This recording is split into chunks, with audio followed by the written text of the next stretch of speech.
welcome to GamecockPod Live.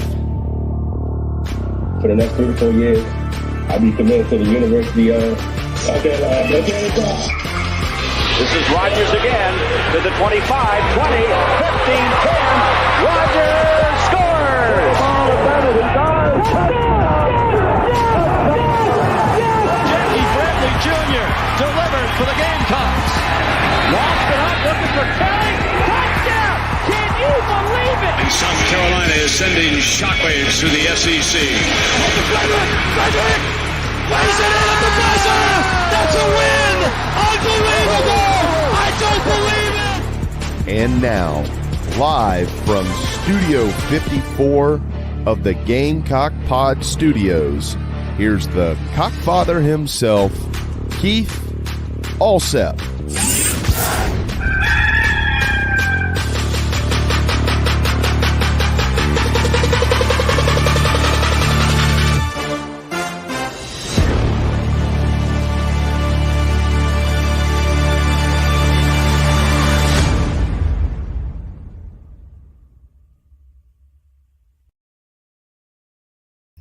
All right, everybody, welcome into Gamecock Pod Live. I am your host, Keith Allsep. This is episode number 1295, Gamecock Pod Daily and Gamecock Pod Live. And we're coming in hard and hot and fast after a beautiful day on Saturday in Charlotte, the Carolina Rise tailgate in the shadow of Bank of America Stadium. Gamecock Nation absolutely taking over the town and the stadium. And Carolina just let it get away from them in the third quarter. And unfortunate. But one season does not a game make. I think we can all agree with that after watching our neighbors from the upstate get taken behind the woodshed at Wallace Wade Stadium in Durham on Monday night. So to quote Lou Holtz, things are never as good as they seem. Things are never as bad as they seem. The truth is somewhere in the middle, and in all likelihood, South Carolina is going to be 1-1 after Saturday, just like they were last year. And Arkansas put a way bigger ass whipping on the Gamecocks than North Carolina did. Drake May gave South Carolina every opportunity in the fourth quarter to get back in that game. Spencer Rattler, Dowell Loggins called him spaghetti sauce because he can cover up a lot of mistakes. He played outstanding. Xavier Legette. I mean, look, I'm not saying he looked like Julio Jones, but he's big and fast and physical like Julio Jones, and North Carolina had no answer for him whatsoever, and I thought he tweaked his hamstring and played through it. That guy's a stud, but as we all know, the problems exist on the offensive line. You're probably going to hear me repeat myself when we get into our interview with Ben Breiner in what will become known as the Breiner breakdown of Carolina's Saturday games. The offensive line was just abysmal. And I guess we should have believed Shane Beamer. I guess we should have believed the players. I guess we should have believed the depth chart. I was shocked that Casey Henry started, and then pleasantly surprised he beat out some guys. And now he's injured and maybe lost for the season. Beamer said on the SEC conference call, Nichols was out until at least November. Henry was out at least a month, but my sources indicate it's very unlikely we will see either one of those guys again this season. Also on the injury list, Mo Kaba. I don't understand why Mo Kaba, who's coming off of his second ACL injury and was not even 100%, is on the kickoff team. because he really hurt his knee running down on that kickoff, just like Lawrence Mitchell did. He played one play, couldn't play, had to come out. There were operational failures as well. On North Carolina's first drive, you only get them to third down one time. That's 3rd and goal. You call timeout and you run 13 players out there, and they still scored untouched. Offensively, missed assignments. North Carolina sacking Rattler, only rushing 3. I was not impressed with the physicality. We will get into all of that. Shane Beamer also saying on the injury report yesterday, doubtful for this week. Marquis Anderson, I don't know what his injury is. Nick Emanwari's got a hamstring. JT Gears got an ankle. He rolled it in the second scrimmage. David Spalding's probably his injury that he had surgery on is probably taking time, and that was too bad because I thought Keenan Nelson Jr. that just got absolutely picked on and exposed, and it became to the point to where he was unplayable, and they put Kawan Banks out there, and all that did, dude, was play like his hair was on fire. Nick Emanwari, he goes out early. They put in B.J. Gibson. He didn't fare so well. They played Jalen Kilgore, and that kid absolutely balled out. We get into all of this with Ben. I wanted to go through the injury report. On tomorrow's show, we will have our coordinator quick hitters and hear from Dowell Loggins, Clayton White, and perhaps Pete Limbo. Nobody asked Shane Beamer why Mo Kaba was on the kickoff team. We'll get into this with Ben, but I really thought the game turned on the Amarian Brown drop pass. I thought Rattler had like maybe 2 passes dropped in a row, maybe the third down. Trey Knox, it was kind of low, but he should have caught it. And then he threw a great ball out to Amarian Brown, who's going to turn it up and get inside the 30, maybe in the red zone. And then North Carolina goes boom, boom, boom, touchdown. Carolina decides to run DeCarrion Joyner twice off left tackle. No gain. 3rd and 10. Spencer Rattler gets killed. North Carolina goes right back down the field, and they pick on Keenan Nelson again, and it kind of got away from you. You did kick that field goal early in the 4th quarter, and then you were in the red zone twice in the 4th quarter, and you couldn't keep your quarterback upright. North Carolina had 17 sacks in 14 games last year. They had 9 on Saturday night. That's embarrassing. That's got to change. I think everybody realizes that. And so we will see what the Gamecocks can do. Of course, they are hosting the SoCon champs Furman. This is not going to be a 70-0 game like Charleston Southern was. Okay, it may more closely resemble the first 3 quarters of the Georgia State game. Furman is really good. They got a great program. They got a great head coach who played there in Sorrells. And but the Gamecocks should win the game. They should be 1-1. You rest some guys and get them ready for Georgia. All right. Proud to welcome in our exclusive sports book partner for this season, mybookie.ag. As a bettor, you demand perfection, and MyBookie delivers. NFL, college football, and a brand new cash-out system give you options to bet and win all season long. First 2 legs of your parlay hit, cash out early and use the funds on another bet or let it ride for a chance at a bigger payday. Join the MyBookie family for an entire season filled with odds boosts, free bets, and super contests. This season MyBookie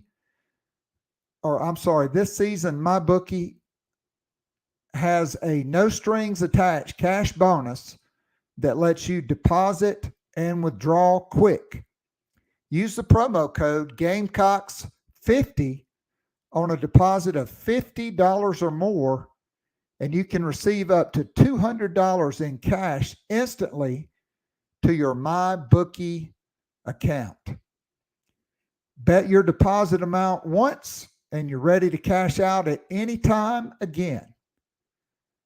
That promo code is Gamecocks50 to claim your cash deposit bonus. You can bet anything, anytime, anywhere, only with mybookie.ag. All right, I will be back right after this commercial message with Breiner's Breakdown with Ben Breiner from thebigspur.com. If you enjoy listening and watching the free Wednesday show, now live streaming on YouTube, and would love more Gamecock Pod daily, join our growing Gamecock family by becoming a monthly or annual subscriber. You'll be able to listen to the show every day of the week and listen to guests like J.C. Sherbert, Hale McGranahan, and John Whittle from thebigspur.com, Colin Taylor and Mike Uva from Gamecock Central, Emily Adams from the Greenville News, Ben Portnoy, Michael Lanana, and Jeremiah Holloway from GoGamecocks.com, Michael W. Bratton, the host of That SEC podcast, and many, many more.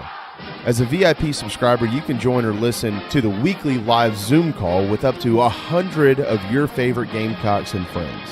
After the show is an unrecorded overtime segment where the real scoop gets dropped and discussed.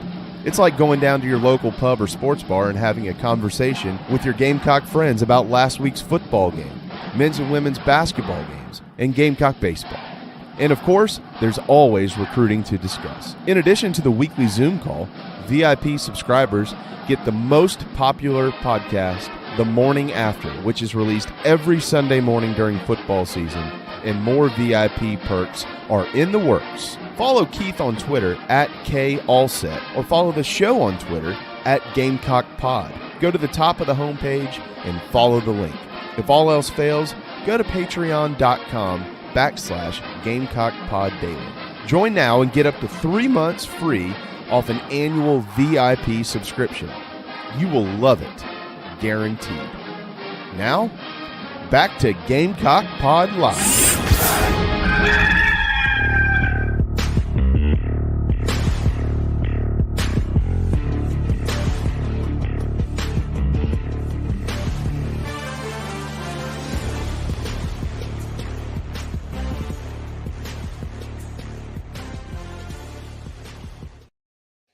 All right, and so we're back. A couple things I did want to mention. Those news notes and headlines are brought to you by Nana's Porch, an award-winning full-service catering company servicing the greater Charlotte, North Carolina area. And Chris Payne, my man, you outdid yourself at the Carolina Rise tailgate. The food, everything was fabulous.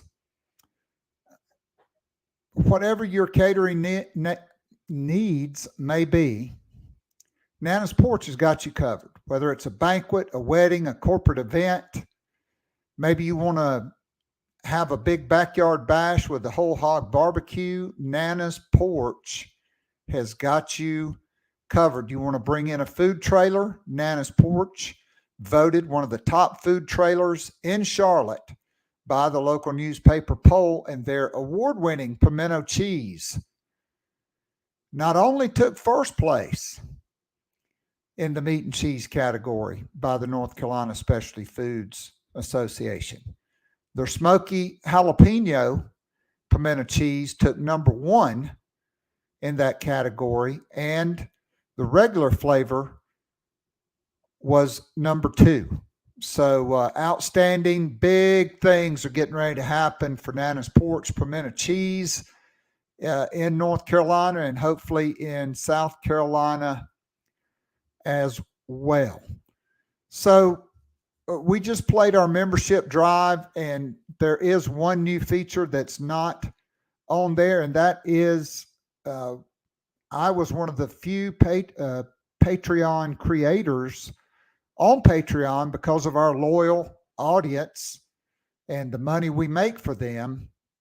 They made a brand new feature available, and that is our lounges. And so if you are a VIP subscriber, you come on in the Cockaboose Lounge. Scoop is dropped in real time. There's a lot of lively discussion among our VIP subscribers. Okay, if you are a regular patron of the show, you come on into the fairgrounds, and then we have kind of our waiting area or our general lounge, and that is the GamecockPod Daily Lounge. But these are like being in a group text chain, and I drop scoop in real time. I'm talking to sources. I'm putting stuff out instead of having to wait to do it on a podcast. That's just one more added addition. This past Sunday, we streamed the Morning After podcast everywhere. Spotify, Apple Podcasts, Google Podcasts, iHeartRadio, Amazon Music. Okay, today's show is streaming live on YouTube. That video will be up. It will stream to all those other platforms. So there's no better time to join Gamecock Pod Daily than now. The Garnet and Black Town Hall was magnificent last night. I got to meet and see so many of our patrons and friends that I've not seen in a long time. And it was, JC did an outstanding job. I mean, we had one of the original members of Hootie and the Blowfish playing music. Connor Shaw was there. Sam Howell was there. And there were just a lot of great Gamecocks there. And man, we had a blast. We ate, drank, had great fellowship, and hugged it out just like one big happy family. And the Garnet and Black Town Hall is just like going down to your favorite sports bar with all your friends. It's an interactive Zoom call. People chime in. We record the first hour or so, and then we go to overtime where everybody sticks around. It's not recorded. And we have some very colorful commentary and people kind of letting loose at times, and a lot of real scoop gets dropped there. So I would encourage you to go to patreon.com/Gamecock Daily. Sign up for a VIP annual subscription. You'll get 2 months absolutely free, and you'll get access not only to the Morning After podcast, which will be VIP for the rest of the season, the Cockaboose Lounge, the most favorite and popular feature is for everybody getting on that Zoom call, up to 100 people live, and then we record it and put it up for everybody else that couldn't listen live. That's what separates us from everyone else. So I hope you will give it a try. Now let's bring in my good friend, Ben Breiner.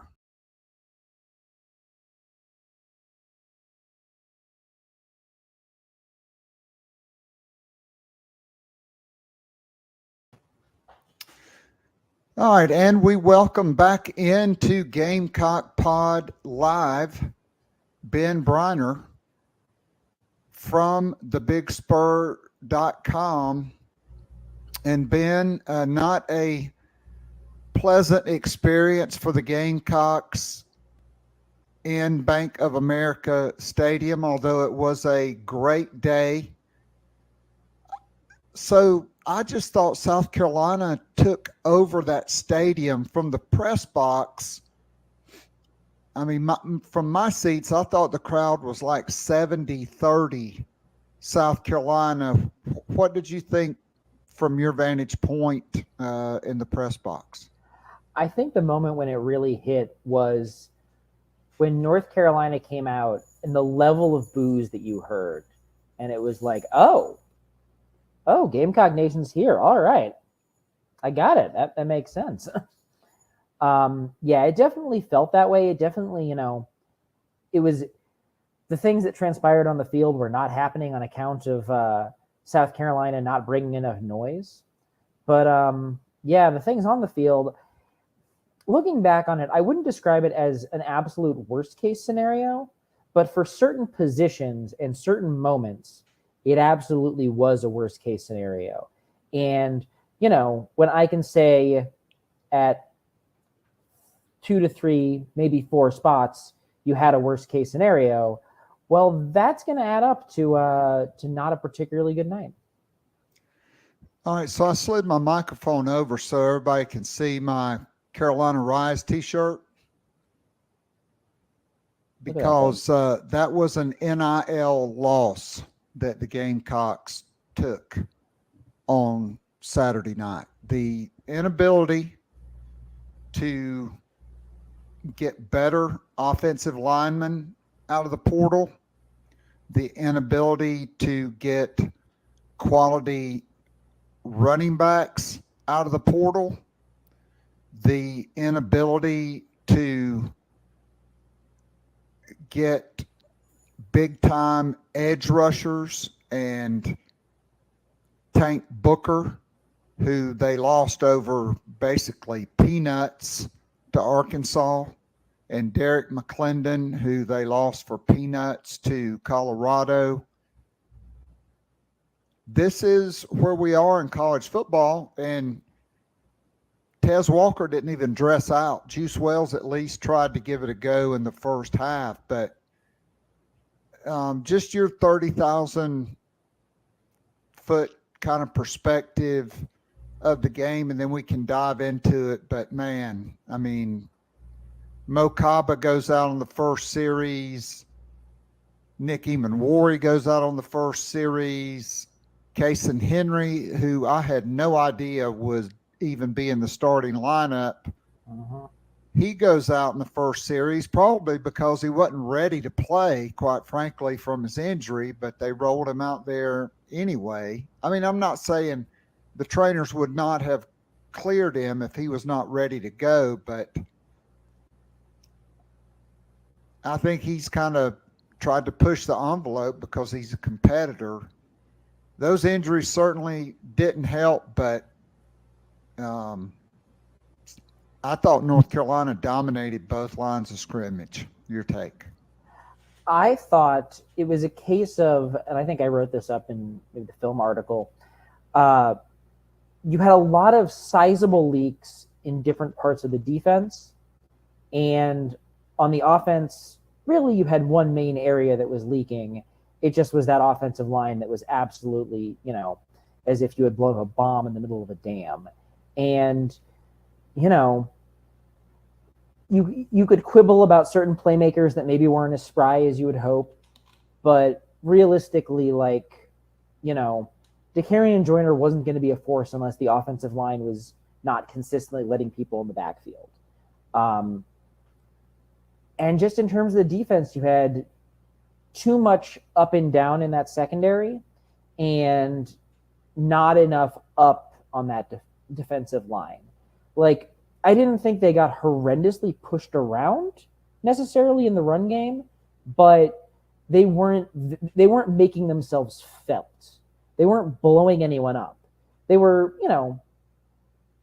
they were low ceiling, and the floor kind of bounced up and down. So again, it wasn't like they were savaged up front defensively, and it wasn't like the secondary was just, UNC can really destroy you. And I don't think they really destroyed them, but they modestly destroyed them. And, and if Drake May had been a little more accurate on 2 or 3 deep balls, then it would have been real ugly. But just, you had too many breakdowns in crucial spots in the secondary. Your defensive line wasn't impactful enough, and your offensive line was just bad, and that was enough to derail everything. And also, God, you hurt for Mokaba to get one play and re-tear up. I assume it's a torn up knee. I don't know that they've specified No, it was the other knee. Oh, geez. I mean, just it's awful. Like, I mean, by all accounts, a very good kid and a pretty talented, interesting prospect. And, you know, now he's going to have to work to come back for a fifth year.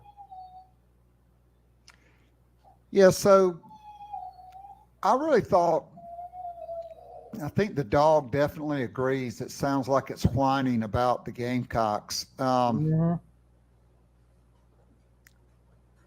be honest, right off the start, I didn't like taking the ball. I like deferring, and this is just me, but I remember a really good coach a long time ago saying, if you got to come out and start trying to trick somebody, you must not feel really good about what you got.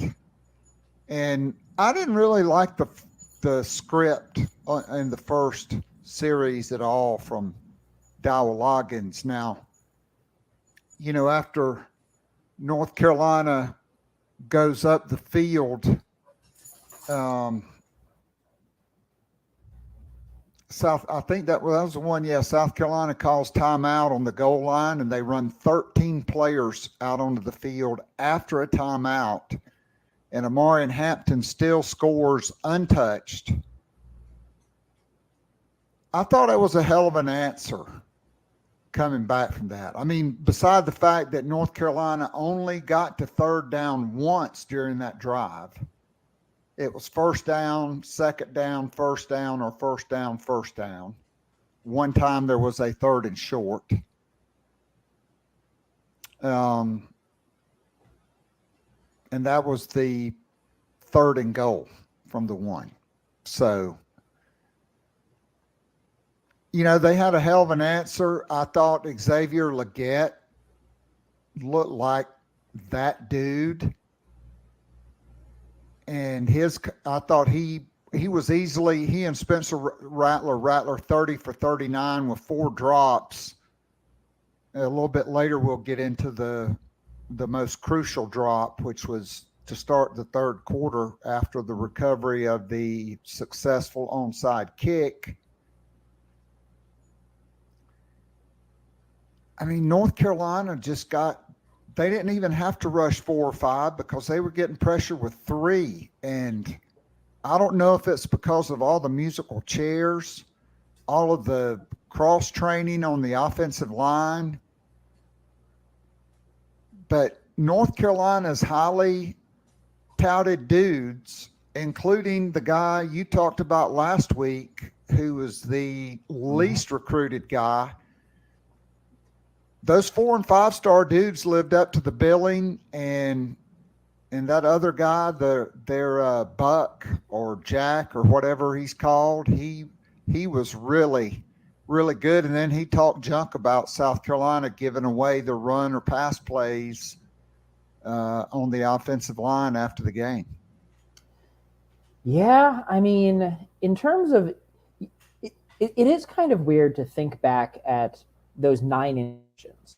I haven't gone and studied them yet, or I went back, but I haven't necessarily focused on them. But if you think about, you know, as you said, 4 of them were drops. I think at least 2 were like drop in the hands. Some of them are a little tougher, but you also had, I want to say, maybe 4 plays where they're kind of what I call Spencer Rattler 50-50 plays, where, you know, he kind of gets on there's pressure. He has to escape. He's suddenly on the run, and he sees someone super open or somewhat open, and he throws it in there. And sometimes those plays are like big game changers. They were like against Tennessee last year.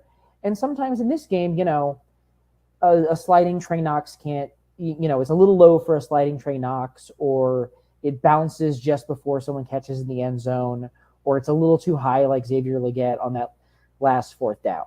So, you know, those are like 3 or 4 of the incompletions, and you had some drops. I mean, and Spencer Rattler looked like he was about to get killed for half the game, and he still put up 30 for 39. That's crazy. That is bananas good. But yeah, it is very strange to think about the state of this offensive tackle position dating back to forever ago. Like, I was thinking about, the year I got here was Brandon Shell's last year, and I want to say either Blake Camper or Mason Zandy was on the other side, or some combination. And I looked back, and I think that was still I think that was Corey Robinson. I think you had Corey Robinson, Brandon Shell, and AJ Can. No, was that 2014? So Shell was there for one more year. So 15 was the Shell year. Mm-hmm. And then that 14 offensive line was really good. The 15 wasn't. But I was looking at since 15, since Shell left, and Shell was a good offensive lineman, but he wasn't necessarily a world beater. If you look at the offensive tackles this team has had since then, the best one was probably Dennis Daly. The next two were Zach Bailey and Sedarius Hutcherson, who were both guards. And, then I was talking to a source, and we were trying to figure out who was next on that list. It has just been this cursed position, and it's been weird because it's so important. Because, if you go really, really RPO heavy, you can sometimes, or really, really quick game heavy, you can sometimes survive okay offensive tackles. But if you got any kind of real passing game, you need tackles who can stand up somewhat in that kind of situation. And it's just been a black hole. Now, the interior line wasn't great.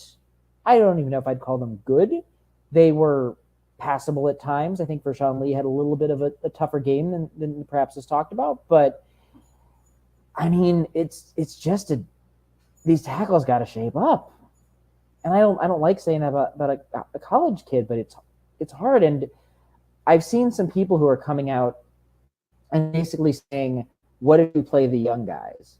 And the longer I go, the more worried I would be about playing a young guy in this kind of situation, because, I want to ask people, if you went into a job and you just were terrible at it for an entire year, I don't know that would make you better at your job necessarily. And if you're a not ready offensive lineman, that sucks.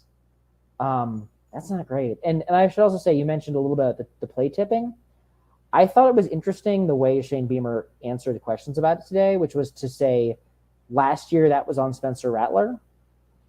And for all I know, maybe that's a smoke screen, but it's interesting because I think a lot of people were very quick to jump on the idea that it was about an offensive lineman and their particular quirks. And let's face it,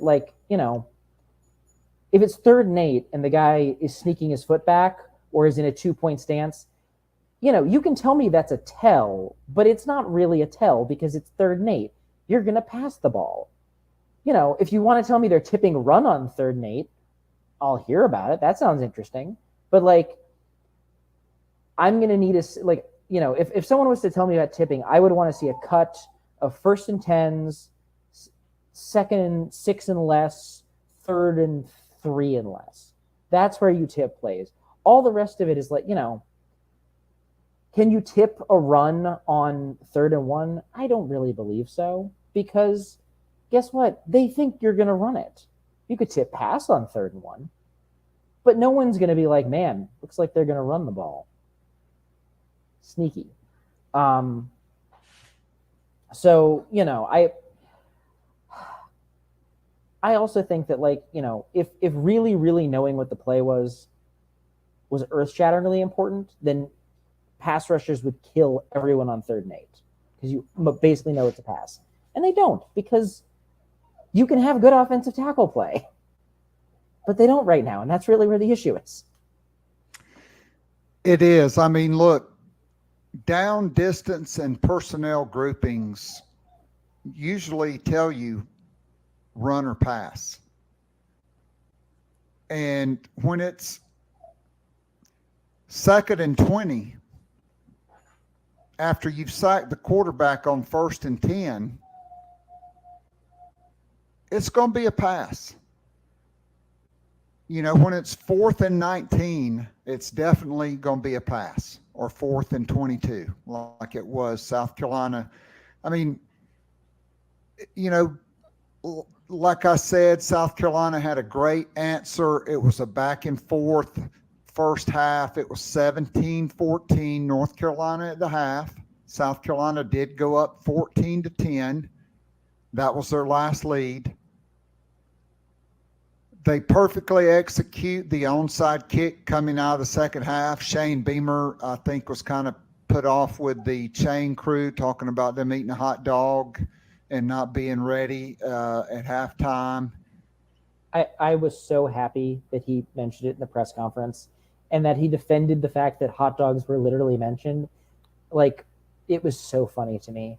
Because honestly, I kind of thought he would come out and he would be like, I was a little too snarky. It happens. Which is perfectly acceptable in my opinion. But to turn out, you know, yeah, I can understand being that level of like, you're already tense because you're about to try to pull something off, and to have anything jar it. Anyway, continue. Hot dogs. And so you get into 3rd down. Rattler didn't make the best throw. 4th down. And I mean, we can talk about this. I didn't necessarily love the play call, but it was wide open. It was a perfectly thrown ball. It was an NFL throw from one hash mark, from the right hash mark all the way across to the wide side of the field. And it wasn't like it was a laser that knocked him down. It was like a underhand softball toss that hit him right in the hands of Marion Brown. He turns it up. It's 1st down. Gamecocks go down and score there. They have real momentum. Instead, that's the end of the drive. North Carolina, at that point, they zip right down the field. What was that? So Maybe 45 yards. 5 plays, 53 yards. Boom, touchdown. Gamecocks. Again, I thought Dow Loggins, for the most part, I really liked what he called, but he called 2 runs in a row to Kerryon Joyner for 0 gain on both of them. And then Spencer Rattler gets sacked, and then you got a punt from deep. North Carolina gets the ball at their own 45, and they go down and score again, and it's 31-14, just like that. And it really took a lot of the air out of the stadium. I'll say this. I thought the biggest problem in the secondary to me was, one, they put B.J. Gibson out there instead of Jalen Kilgore after Eamon Worry went out. I thought that definitely proved to not have been the right move the way Kilgore played once he got in the game. But I just thought, and I've never understood it, I guess David Spalding's injured. Shane Beamer said he's out for this week against Furman. JT Gear still out. Some other guys out. Wouldn't surprise me if they don't sit Juice Wells this week to get him healthy. I just thought Keenan Nelson was unplayable. I mean, it was like find Waldo. They found him at every point, and I thought his fundamentals were bad. I thought he just got picked on and beaten badly. very badly to the point to where they finally put Kawan Banks out there, and all that kid did was play like his hair was on fire and make a hell of an interception. And, you know, Drake May did give South Carolina chances to get back. But here's the thing about Clayton White, right? Like, you hoped you'd get to halftime with a close game because he's historically has been very good at making halftime adjustments. I didn't really think the halftime adjustments worked that much because North Carolina still went up and down the field. They also had some plays that would have been explosive plays or touchdowns had guys not dropped the ball, just like Amarian Brown did. Mm-hmm. And, you know, unless South Carolina's defense is getting a lot of turnovers, I mean, North Carolina did not punt until late in the third quarter. There were no punts by then. Mm-hmm. And I do think the linebacker plays improved, although as your tremendous breakdown on the Big Spur pointed out, there were still some really bad angles and some missed tackles. But I thought Stone Blanton looked much better. He will learn from that. I think he's only going to get better. I think Deebo Williams looks improved. I think he will get better and learn from that. But now with Mo Kaba out, I mean, as Pup Howard played 0 downs at linebacker during that game, and Drake May never got touched, but maybe one time. I mean, other than a little perspiration from the heat and playing football, his uniform was as pristine as it was when he put it on because nobody knocked him down. There was 0 pressure. And I was kind of shocked we didn't see Tonka Hemingway at defensive end at all. Instead, they started a 235-pound guy in Brian Thomas Jr. I mean, your take on all that. I apologize for being long-winded. Well, I was gonna attack a couple of different spots on that. The first one is when you mentioned some of the secondary stuff, and Shane Beamer described it as kind of a worst case scenario, and I hadn't really thought through the decision matrix kind of it, but there are all these sort of inflection points. I can see starting Keenan Nelson, try to see if you give him confidence, you know, young guy, worst comes to worst, ideally David Spalding is there, and if you need to just put David Spalding there all game, easy peasy, done, right? I can also understand BJ Gibson because you might take a true freshman in Kilgore. You might not want to say run out right in the middle of a drive. You might want to give him a second drive, let him gas up, that kind of stuff. Then you lose Nicky Imanwari. Well, what this means is if Nicky Imanwari is still there, you just bump DQ Smith down to nickel. Kilgore plays the entire game. Easy peasy. If David Spalding's there, David Spalding goes in, whatever, you're fine. Even if Peyton Williams is available, you can at least move some of that around. But then all of a sudden you are locked into your two guys. And, you know, I don't know how much Banks had worked there. But if Banks, you know, had been, you know, I don't know how much of an option he'd been considered. But, you know, if he was well trained at that position, you'd like to see him go in there a little faster. Looks like a pretty decent one, so that's at least good. In terms of, you know, halftime adjustments, there was one thing that I thought was a little interesting, which was it wasn't like they weren't trying to blitz. It wasn't like they were playing coverage. They were blitzing, and it wasn't working. And that's the part that's really kind of a tight spot on that one. Just the fact that, like, you know, you're not even getting there and you're having trouble with contain. I would have been interested, to see Tonka at defensive end. I didn't think Brian Thomas was bad, but I don't think he did all that much. He had a couple of nice plays, but it wasn't like he was if I'm playing a guy that small, I want him to be, hair on fire on the edge, and he was not really delivering that.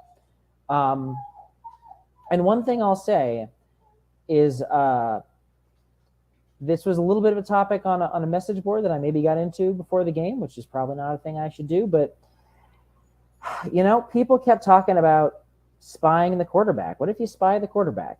We literally saw a moment when Deebo Samuel was doing something that was functionally spying quarterback. He was staring at him in zone in the middle. And Deebo isn't, he's not Pup Howard. But you know what? He's an athletic enough linebacker.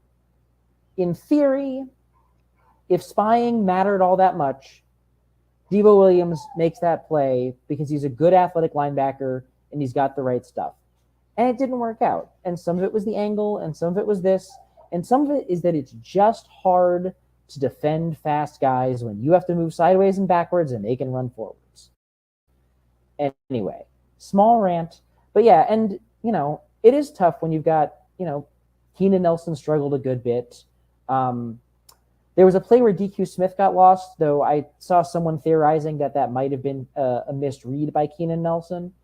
But either way, you just had too many plays where the corner wasn't in the spot or the defender wasn't in the spot. And, that'll burn. That's the easiest way to get that, and not getting pressure combined are the easiest ways to get burned. And honestly, the fact that they didn't only give up 31 points is relatively shocking. I should also say, you mentioned a little about that third quarter. I don't know if this was a phrase you used while coaching basketball, but I've heard it used, staying in contact with a team. So if you're in basketball, it's that thing where if you can stay within 5 to 9 points of a team, even if you're doing consistently, you're in contact. You're one run from being right there taking the lead. And that third quarter was South Carolina losing contact. When you go miss fourth down, touchdown, punt, touchdown, you have lost contact. And, a lot of things don't guarantee everything, but maybe you don't have to use your onside kick bullet if you're just receiving the ball then. I don't know. So, yeah, that was just sort of a textbook of this is the thing you can't do when you come out of that halftime and you're like, well, we didn't play well, but we're still close. Instead, what you did was you just let go of the rope. Yeah, so we called it staying within striking distance. Mm-hmm, mm-hmm. And, they do get the field goal to cut it to a 2-score game. They get the turnover interception by Banks. He returns it 17 yards to North Carolina 38-yard line. Okay, there's 11 minutes and 34 seconds to go. South Carolina gets all the way down to the North Carolina 13-yard line. And then Rattler has to throw a check down to Joyner, who we'll get to this in a minute. He couldn't make anybody miss the whole game, but he didn't really have a lot of opportunities either. And then you get sacked. It's 4th and 19. So you have that one. You force North Carolina to punt. Finally. Okay, you get the ball back with 6:35 to go. You get down to the 11-yard line. So you were in the red zone twice in the fourth quarter, and you couldn't keep Spencer Rattler upright to save your life. And, then I think it's 4th and 22 that time. And,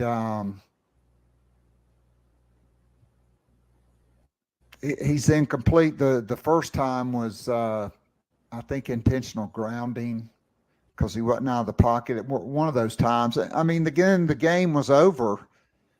But even if you're able to score one of those two times and get it back to a one-score game, that puts pressure on North Carolina.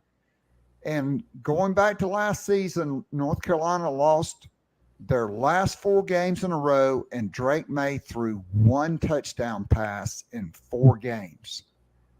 The pressure would have been on them. And historically, he's not responded to that. So that would have given you a chance because you would have still had all 3 timeouts.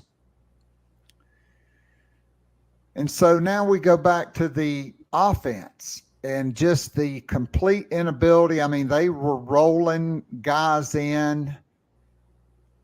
You know, they started Fugar and Case and Henry. Henry gets hurt.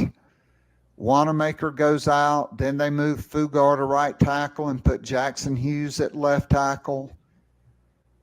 Both of those guys were getting their ass whipped. And so they kept, you know, it was like a musical chairs, just like at edge rush. Carolina played everybody. I will say this for our non-patrons who are watching today. I was sitting behind the Carolina bench in the club level. Elijah Davis is with the defensive ends. He is a defensive end. He has clearly lost the bad weight from spring. I think I just got a confirmation there from the bark. And, yep, and he looks really good. I liked what I saw from Drew Tuizama. You know, Jordan Strong and Tyreek Johnson, I think, were on a pitch count. Mm-hmm. Brian Thomas did absolutely nothing. And quite frankly, neither did any of the rest of them, other than I thought Tuizama was probably the most impressive of all. And so I really like him moving forward.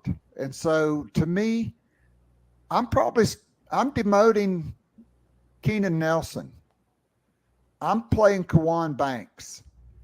And I'm probably making a change at edge. And Ben, I don't know what they're going to do on the offensive line, but I think you got to move Ja'Kai Moore out to tackle. I know you like him at guard, but he has played well out there. In fact, I'm pretty sure he played a lot of games at left tackle when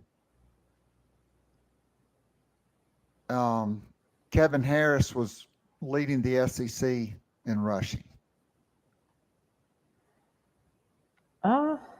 I guess you could go that way. I mean, to me, it's either that or you gotta baptize by fire or Tree Babalade or somebody like they did with Dylan Warnham when he was a true freshman. Yeah. I mean, I think obviously the first thing is figure out if you can get anything from these tackles going forward. That's the first step. I should also note, I talked to a couple of people who said that, and I don't know, no one's really said why this happened, but that Tyshawn Wanamaker lost like a large amount of weight. Someone told me he's listed 290, and someone had told me he looked even skinnier than that. And I don't know, this is the SEC, so, you know, offensive tackles, that's a little bit of an issue. I guess if the first answer of just browbeat these kids into playing better doesn't work out, browbeat's not the right word, cajole, get them to the point, you know, because as, you know, Beamer did enjoy pointing out that, you know, his offensive lines have tended to get better and was very confident in it, which is what a coach should do. But, you know, if they can't fast track that improvement, Ja'Kai Moore out is probably the next chess move, and that's not great. It's not a very good chess move. On a personal level, I would do that over baptizing a kid because, like, again, I think kids who aren't ready to play offensive line, when it goes bad, it goes bad. But yeah, I mean, you got to assess, you got to look deeper into that because, you know, it's just, the 2000 season was a season where, the tackles were better at run blocking, but they were, pretty atrocious pass blocking. And we all remember what happened to that offense when it came to the pass game. In terms of the pass rush, short term, I'm a little less concerned, though the gear being out part is pretty concerning, in part because I feel there's a lot of growing into it potential from this front, like a lot of getting in the mode. There's a lot of options that are at least competent with potential. Now you need someone to do that. You need Drew Tizama to play like a starter.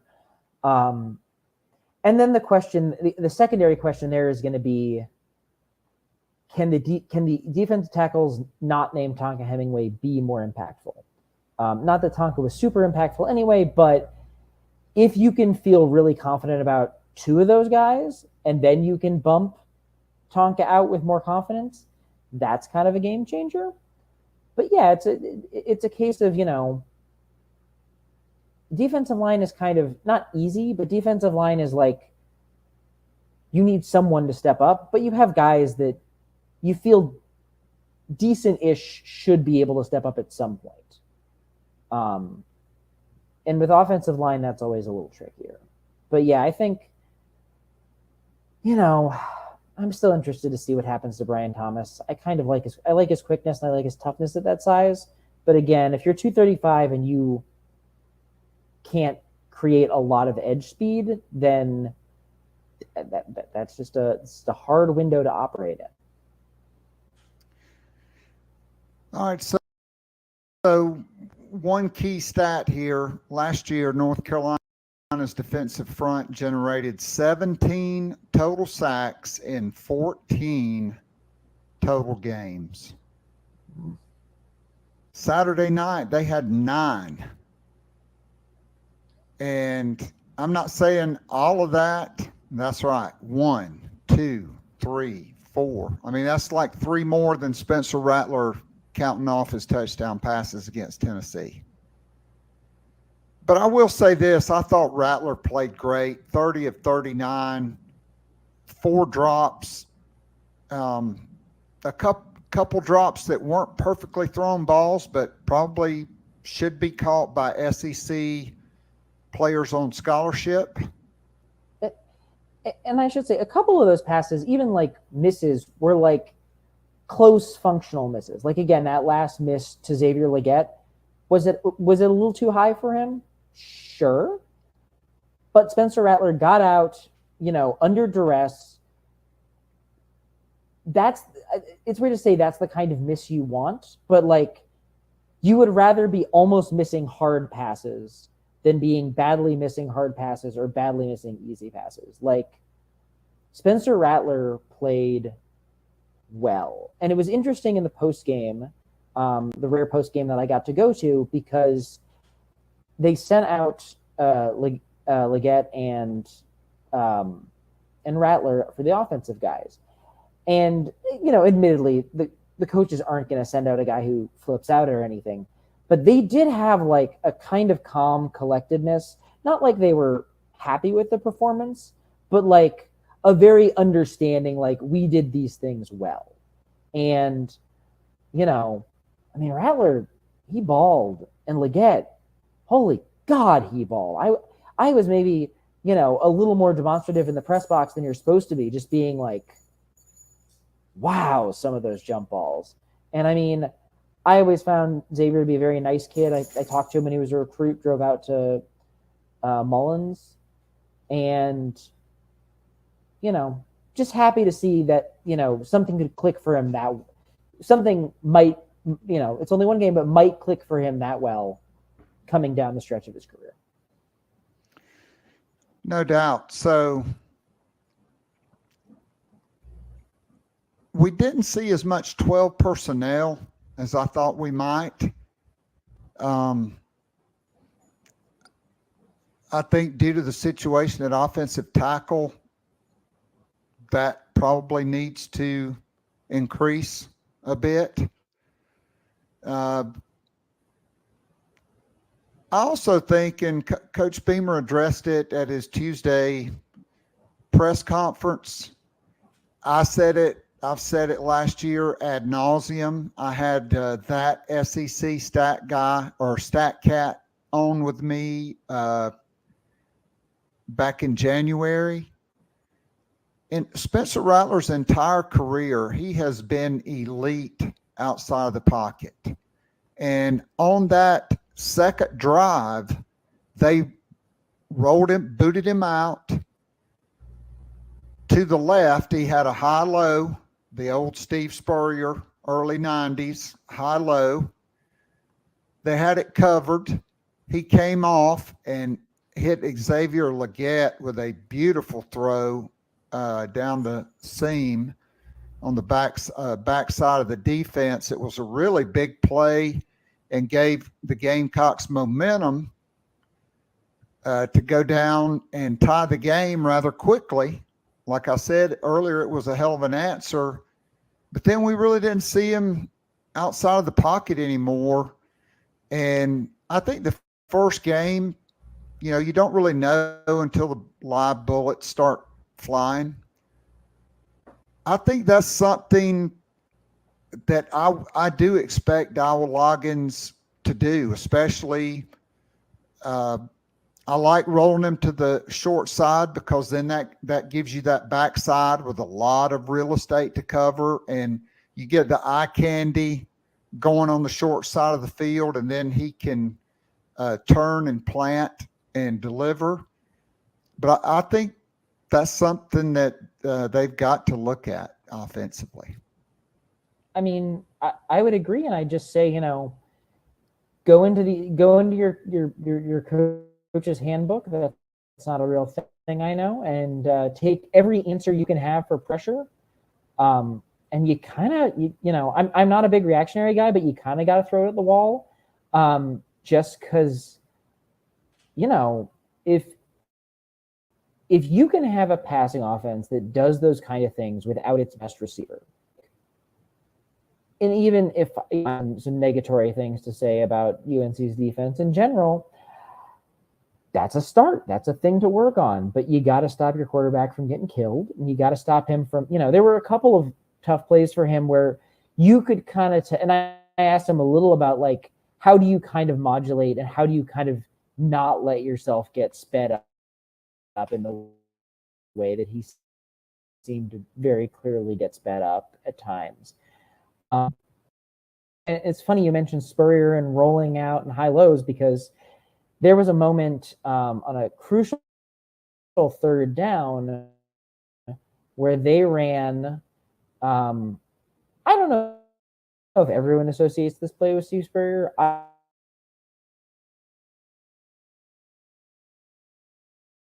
As when I first got here, and it was the Perry Orth offense, that would be, money with Pharaoh Cooper. Just take him, send him on a speed out, let him work a little bit off on that roll, and just hit him for 6 to 8 yards. And Drake May executed one of those to perfection. And I just kind of looked at it and thought, that's a little tough if you're a Gamecocks fan. You kind of see that and you're like, I recognize that one. And, if you can get that into that kind of stuff into the offense, I'll also say one thing that I think is going to matter is there was not enough after the catch success. And some of it seemed to stem from weird spacing, in my opinion. Someone had suggested that they might be doing a lot of half field reads. And there was a lot of stuff where they were attacking a half of the field that the defense seemed particularly loaded on. But you just had a lot of plays where they would get the ball to someone in space, and there would be one defender there, and that defender would stick them for, not even the fall ahead yards. And that's the stuff that's got to change. And Marion Brown was a bit of an exception. He had a couple of plays where he got the ball, and he did the dang thing with it. And you're going to need a little more of that from, I think in my article, I pointed to a Trey Knox play and a DeCarian Joyner play where they had nominally short, make something out of this opportunities, and they got stonewalled. So those are going to be spots where I watch, because you know, to a degree, a lot of that game was tackling. South Carolina letting space plays become more problematic. You know, you saw it early in the game. Nicky Mignori got a little bit out of sorts, and I think it was maybe the first or second UNC play. Nothing too fancy to it. A little bit of a RPO, but it ends up getting 8 yards because the defender, you know, takes a little longer on the angle, takes a little longer on the tackle. The player can fall forward. And then you had a lot of plays where South Carolina had defenders right on top of them and then didn't get that fall forward. And that's why North Carolina had good second and third downs and why South Carolina had bad second and third downs. And that's how you get long drives versus empty drives. So last thing before we kind of do our, where do we go from here? Luke Doty at slot wide receiver. I think I'm rewarding him and I'm demoting Amarian Brown because that's not the first drop he's had. I know Doty's will be a better blocker than him. I do think he's one of South Carolina's best players, and that guy's hungry to make a play. And the couple of times he got his hands on the ball, he made really nice plays. Do you anticipate his role increasing? I think we'll see more Luke Doty. I think, again, talking to someone inside that space, said he looked a little mechanical working, at least in terms of routes. But when he gets the ball in his hands, if there's a little space, he makes a lot out of the space that he gets. If he gets, you know, if there's 10 yards between him and a defender, you know, some guys are going to meet that guy halfway. Luke Doty's going to meet that guy 7 yards deep. That just seems to be kind of his deal.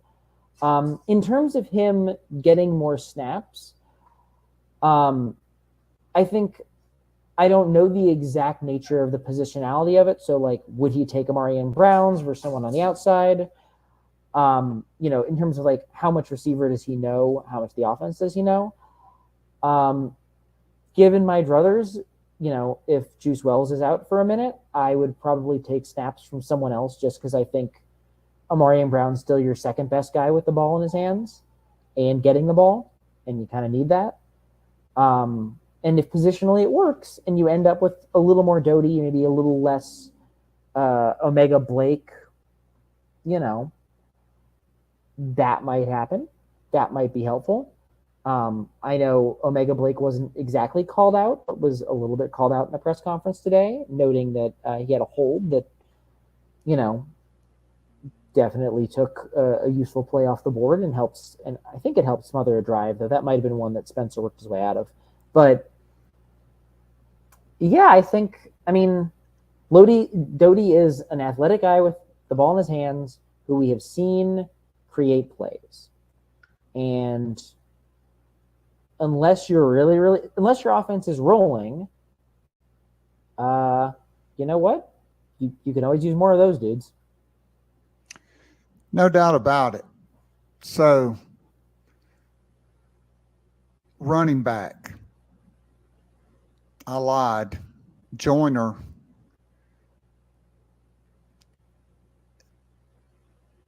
Has he gained too much weight? Do we really know? I mean, we know Juju McDowell's not big enough really to run inside behind this offensive line.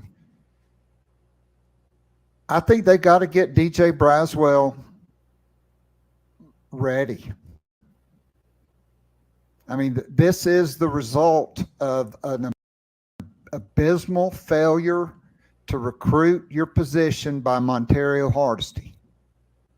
This is an abysmal failure to satisfy a desperate need in the transfer portal. It's not Dakarian Joyner's fault. That kid has given his blood, his guts. He's sacrificed. He's been a great teammate. Now, I do think he will get better as the season goes on, particularly if there's running room.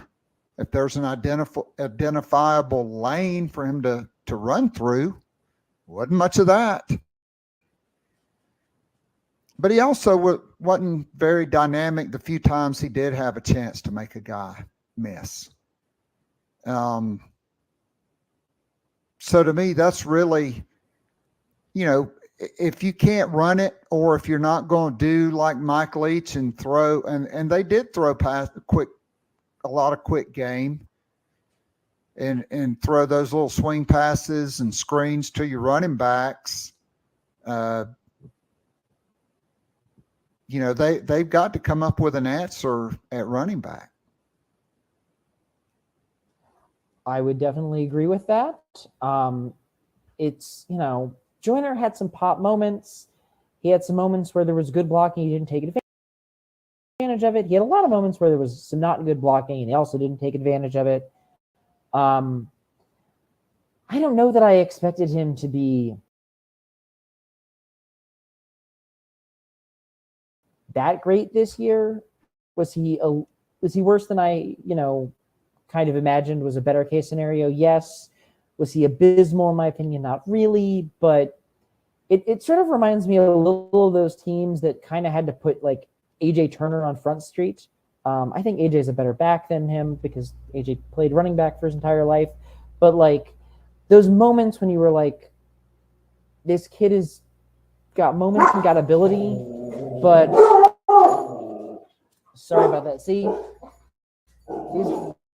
we're getting extra commentary on the backfield and that back recruiting. But if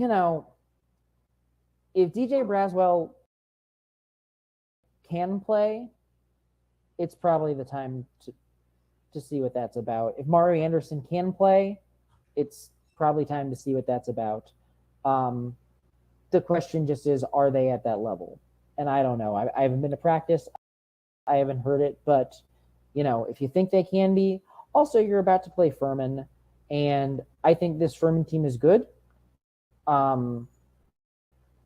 don't think they have the high-end athletes to really pressure South Carolina unless South Carolina is completely out of sorts. So, this is an opportunity, I think, to potentially flex that a little bit, to potentially roll some guys in.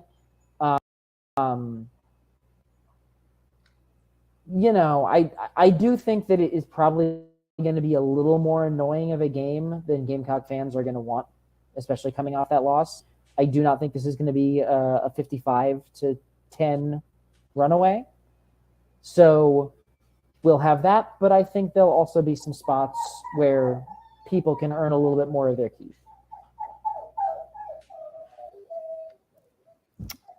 I think the dog is begging for DJ Braswell to get in the game. I mean, either that or more food, which is mostly what she asks for. All right, so where do we go from here? Do you think there are fixes on the offensive line? How much of it do you think was just assignments? How much was it North Carolina's 4- and 5-star dudes finally playing like 4- and 5-star dudes versus it's a new season, it's new guys playing for the first time, a big environment, a relatively new system, particularly brand new for all the transfers. And do you buy into the old adage that a team makes the most improvement in their season from week 1 to week 2? So I think in terms of fixes, I'd be surprised if there was a lot of shifting.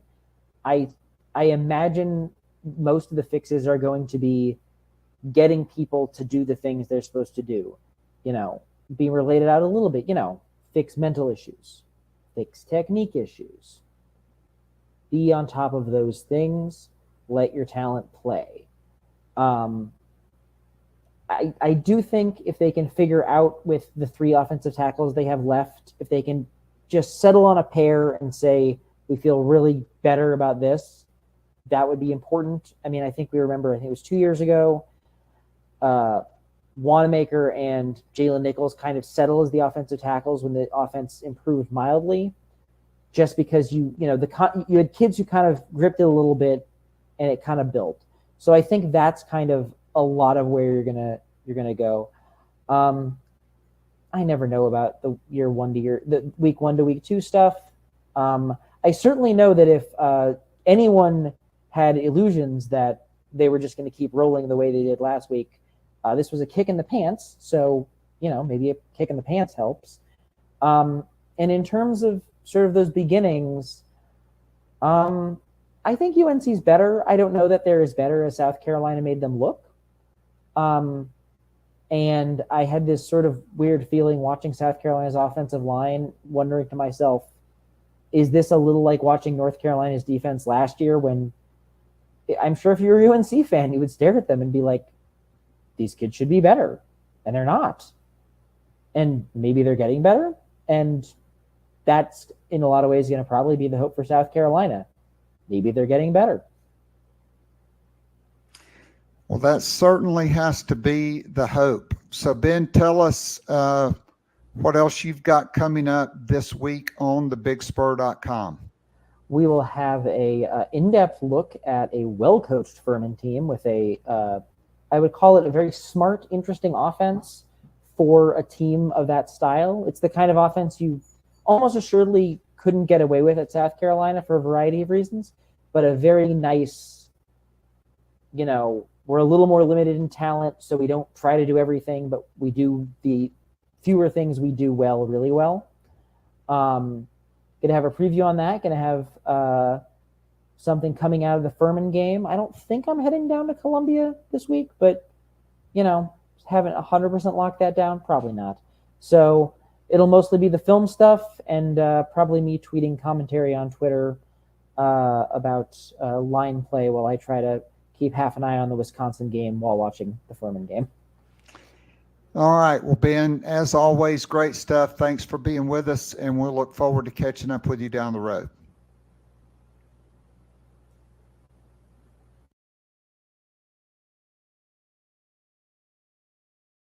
All right. And that was Ben Breiner. Okay. One more time. The exclusive online betting partner of GamecockPod Live this year is mybookie.ag. As a bettor, you demand perfection, and mybookie.ag delivers. NFL, college football, and a brand new cash-out system give you the options to bet and win all season long. Let's say you go, 50 on 5. The first 2 legs of your parlay hit. You can cash out early and use those funds on another bet, or you can let it ride for the chance at a bigger payday. Join the mybookie.ag family for the entire season filled with odds boosts, free bets, and super contests. This season has MyBookie a no strings attached cash bonus that lets you deposit and withdraw quick. Use the promo code Gamecocks50 on a deposit of $50 or more, and you can receive up to $200 in cash instantly into your MyBookie account. Bet your deposit amount once, and you're ready to cash out at any time. Again, that's promo code Gamecocks50 to claim your cash deposit bonus. You can bet on anything, anytime, anywhere, only with mybookie.ag. And that will be a wrap for tomorrow, for today. Tomorrow on the show, I'm already looking ahead. Back on Patreon, we will have our coordinator quick hitters, the best of the Q&A, along with my editorial commentary. And we'll have more news and notes as well. That SEC StatCat has some interesting numbers on Spencer Rattler. We'll go inside that and break it down. And then on Friday, my guest, you will not want to miss that show, John Whittle from thebigspur.com. Also on Saturday, I'm going to be in Houston with the Houston Gamecocks at their watch party at Lady Bird. So anybody in the H-Town area, come on out for that. Going to be talking some Carolina Rise and just how important the collectives are, because in this person's humble opinion, the collectives are the most important thing. Okay, without them, you're going to continue to lose players off your own roster. You're not going to be able to get the high school guys you need. You've already seen the Gamecocks lose 2 wide receivers they held major leads on due to NIL issues. And you're not going to be able to get the guys out of the portal. I talked about that right off the top. And so I would encourage all of you, go to carolinarise.com and sign up for a membership. Look, you don't have to give a ton of money. I mean, you can join the 1801 Club. You can give $18.01 per month, $20 a month, $25 a month. All of that adds up and it helps. We're building an army at carolinarise.com. And hey, support the Garnet Trust. They have a different model, but they are a collective of the University of South Carolina. We partner with them on a lot of things. And so without the Gamecocks stockpiling the collectives, it's going to be more post games where you can hear the head ball coach saying, well, Todd, we were just a sad bunch of Gamecocks out there tonight. So join the collective, do your part. I'm not picking on anybody.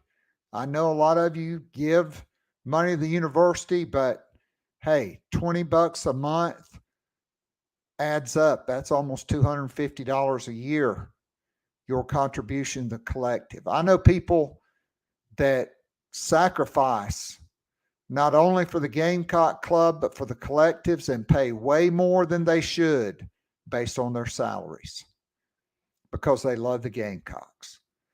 So do what you can. That's all we're asking. Join the collectives. It's important. It's something that South Carolina's got to have a sense of urgency with, and that starts with you, Gamecock Nation. So until tomorrow, this is Keith Alsep saying God bless. Go Gamecocks. I'm out of here, and tomorrow you may get my review of Equalizer 3, which I will be going to see later this afternoon. Take care, everybody. I'm out of here.